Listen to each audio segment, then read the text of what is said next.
Assalamualaikum. Apa kabar anak-anak? Semoga kalian semua selalu sehat. Amin.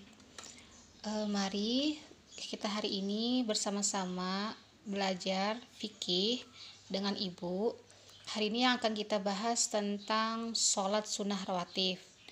Sambil kalian mendengarkan penjelasan Ibu, silahkan buka buku kalian di LKS Fikih di halaman 6 dan 7. Baik anak-anak, sekarang kita akan lanjutkan tentang pengertian sholat sunnah rawatib. Sholat sunnah rawatib artinya sholat sunnah yang dikerjakan sebelum atau sesudah sholat fardu. Sholat fardu itu yaitu sholat yang 5 waktu, sholat zuhur, asar, maghrib, isya, dan subuh. Jadi sholat sunnah rawatib itu dikerjakan sebelum atau sesudah sholat yang 5 waktu itu.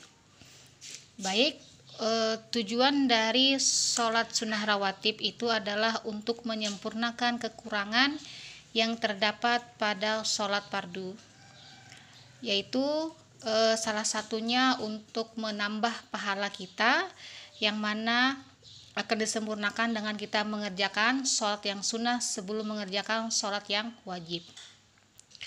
Kemudian, sholat sunnah rawatib itu juga disebut sholat sunnah yang mengiringi sholat fardu, baik sesudahnya maupun sebelumnya. Sholat sunnah rawatib terbagi dua, yaitu sholat sunnah rawatib muakkad dan ghairu muakkad. Sholat sunnah rawatib muakkad merupakan sholat sunnah yang sangat dianjurkan untuk dilaksanakan. Mengapa? Karena Nabi Muhammad SAW beliau selalu mengerjakan sholat sunnah rawatib muakkad ini. Sebaliknya, sholat sunnah rawatib ghairu muakkad ini merupakan sholat sunnah yang tidak selalu dikerjakan oleh Nabi Muhammad SAW. Akan tetapi, baik sholat sunnah rawatib muakkad maupun ghairu muakkad itu sama pentingnya untuk kita laksanakan. Walaupun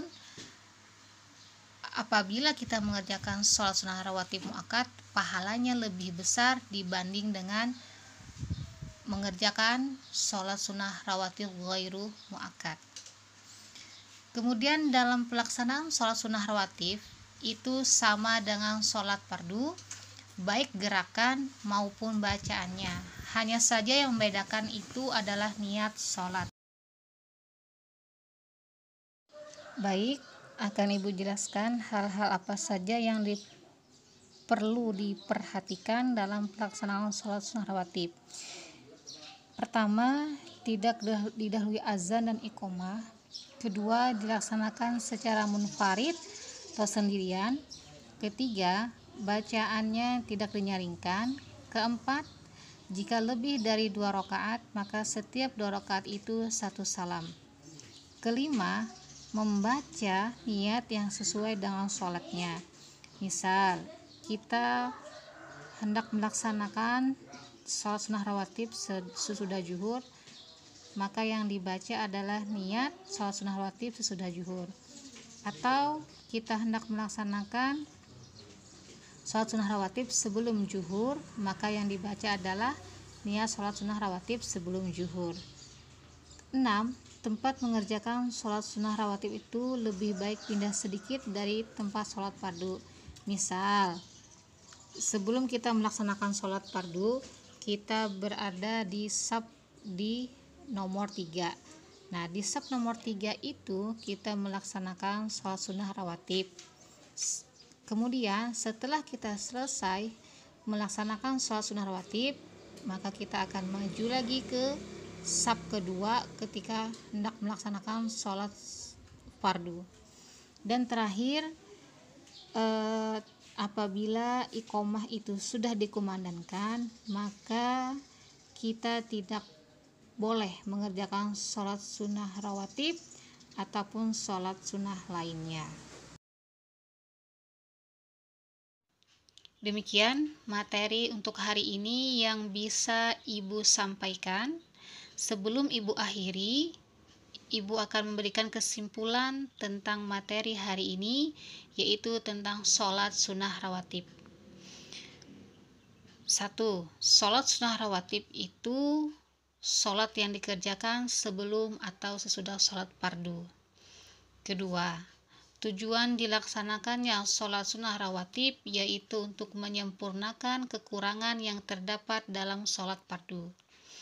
Dan yang terakhir, sholat sunnah rawatib itu terbagi dua, yaitu sholat sunnah rawatib muakkad dan sholat sunnah rawatib ghairu muakkad.